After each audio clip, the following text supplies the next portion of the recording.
Aloha, and thank you for joining me for Java. This is for the week of Sunday, June 9th, 2024. I hope everybody's having a wonderful weekend.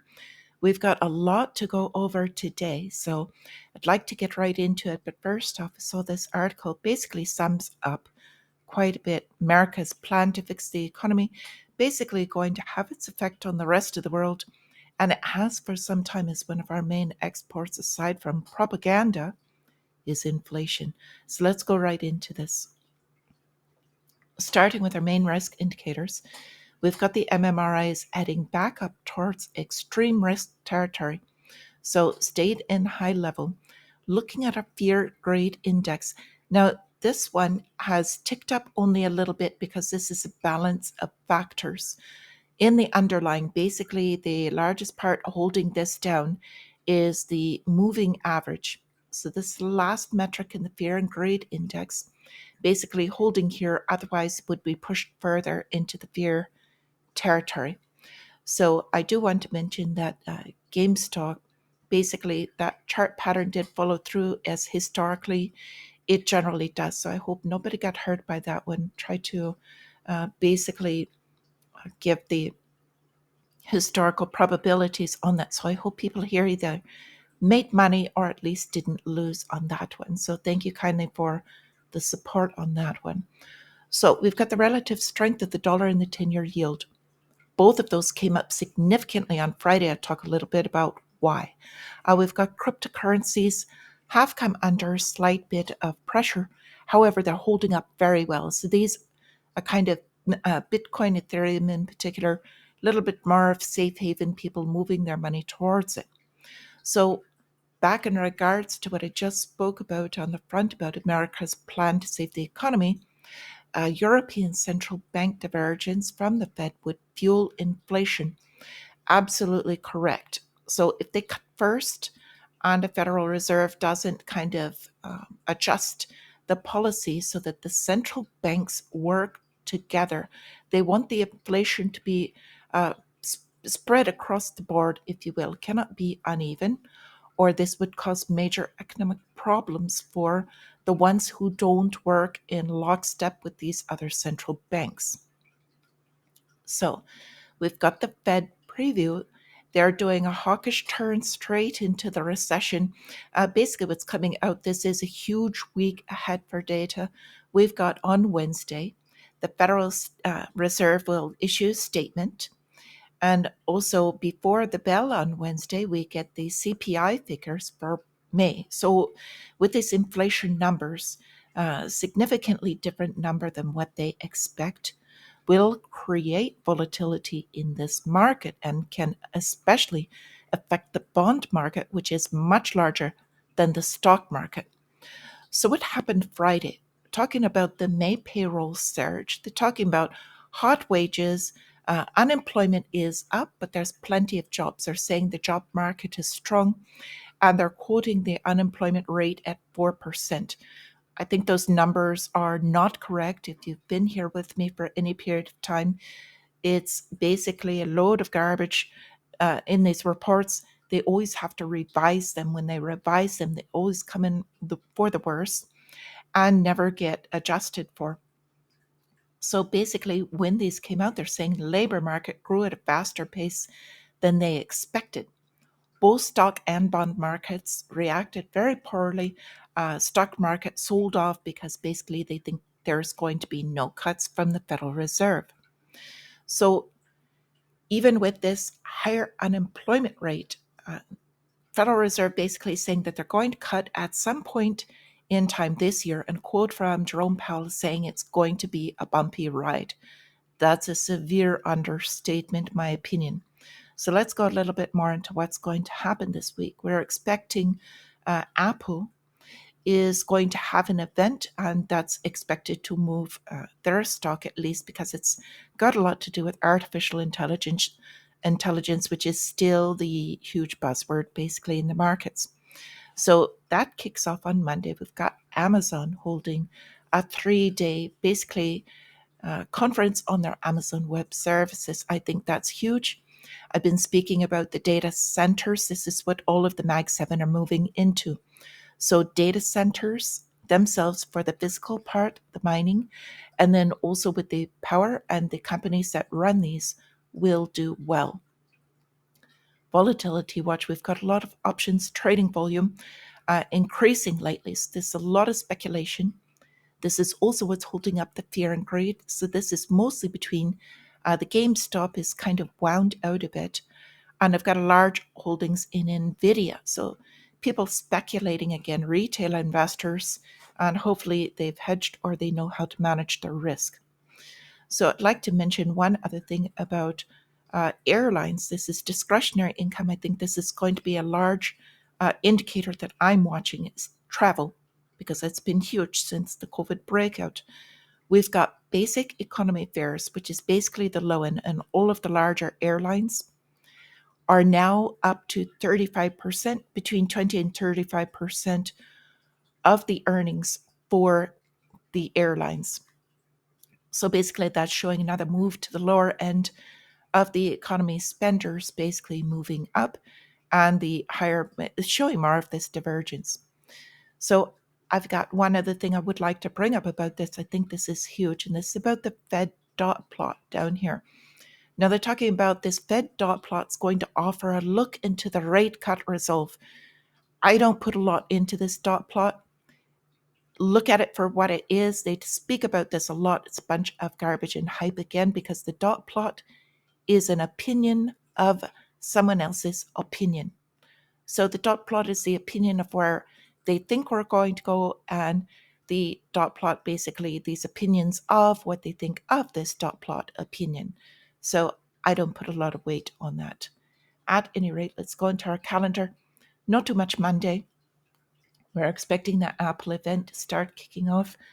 We've got Wednesday is the big one. Prior to the market open, the CPI, as we said, and then also the Fed speaking. We've got Thursday, more on this jobless, and a core PPI coming in, as well as import prices and consumer sentiment on Friday. So lots of things going on. So let's go into some specific, basically, stories behind this. We've got eBay blocking American Express cards. American Express has been under a lot of pressure because of high fees lately. Had quite a few companies, including Costco, that dropped them. So with this, we've also got US consumer borrowing is restrained and drop in revolving credit. What's really going on behind this? Basically, banks cutting back on credit card use and the loans. So they're tightening up, restricting supply. People are on the lower end are running out of, they don't have savings.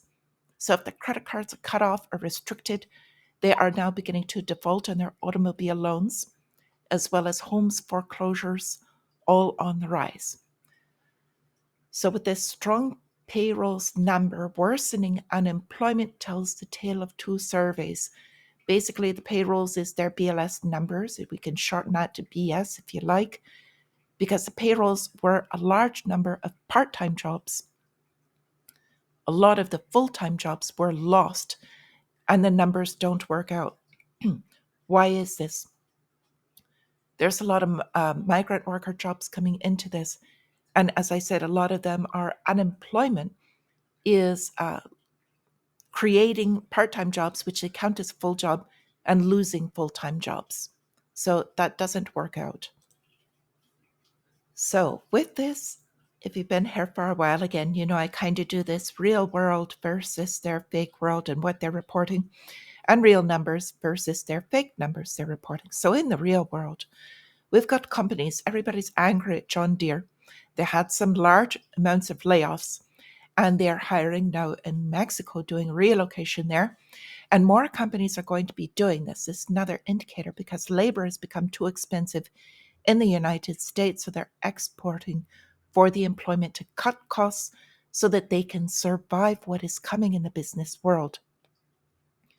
And we've got this other story that others are not paying attention, but this really tells the truth in what's going on behind it. We've got the US Jobs Household Survey. They're sized to be cut due to budget constraints. So if you're doing numbers on jobs for these surveys that they're getting, they're cutting 5,000 households, because basically they're saying they don't have the the budget to maintain for to figure out these numbers. So that's kind of the irony and the cake. If you ask my opinions, they don't have enough that they can ask these households. And because a lot of these households are no longer responding because they don't have jobs. So here they come with their solution is they're just not going to ask as many people if they don't have a job any longer. No wonder you think that's going to do to the data. I think it's going to skew it even worse. Okay, so I'd like to go a little bit into housing. We've got Senator Warren. She's saying basically that federal home loan banks failed to deliver on housing and community development missions. They want more federal government housing, or we used to call them projects. More federal funding, highly inflationary. They're going to choose who gets the housing, who does not. Okay, I'm going to leave that as it is. Again, real, basically real estate and the real story of real estate. We've still got vacant office buildings, draining billions from banks. The commercial real estate sector still in huge risk territory. There's still more that's got to be cleaned up, so to speak. How's this going to work out? Look to China, they're ahead of us. So they are bolstering their property issues. Basically, the government purchasing a lot of the either vacant housing buildings, businesses. And here we go. What does it do? Gives their GDP a boost. So this is not sustainable. A lot of people don't understand. The government does not make money. They're getting money from taxing their citizens. Citizens can't afford their loans. So the government is taxing the citizens, forcing it, using the money to purchase these failed projects. And they're saying that is boosting their GDP, even though they're not producing anything. And this is not against China. It's just a show of what the governments are doing in general, United States as well. And that goes back to that story. That's why they're basically putting this on the shoulders of the rest of the world. So a couple of other things. I've been talking about catastrophe bond, basically cat bonds, insurance, these sales soaring as markets bracing for an active hurricane season. And then what are they doing? Anybody that might possibly use this insurance, they're canceling them, using anything as an excuse, raising rates, canceling them. So these bonds going through the roof in Wall Street. Okay, what are we watching? I want to go over to this front because there's a lot of demonizing going on against Vladimir Putin and Russia in general. And this all has a target purpose. The target purpose is that if the United States, NATO, they want to produce more of this war machine, basically go in invading, they're making him the bad guy. And they are now putting out a lot of propaganda saying he wants nuclear war. And I'll go into that in a moment. But saying confident Putin warns Europe is defenseless, and also that he's got a plan for a mini invasion of NATO countries. This is a load of garbage. He says he sees no threat warranting the use of nuclear arms, but warns that it could arm Western foes, meaning basically countries friendly to them, but not to the United States. At the press conference, they keep pushing that he's looking at nuclear options. And that was where he turned around to the reporter and asked if he was as dumb as the table they were sitting at, because he said any advanced country basically knows better than to use nuclear war. So we've got Austria's defense minister basically backing up what he's saying, that the red line has been crossed. She means the Western countries, because they're all telling basically Ukraine that it's okay to strike Russian soil. So with this, I want to get through a little bit more of this. We've got Russia announcing plans to export coal to India through Iran's railway, so providing inexpensive energy. Coal is the dirtiest of the energy producers, but it's also the least expensive. So India, through this, can become a powerhouse because they're cutting costs and able to supply all of these things.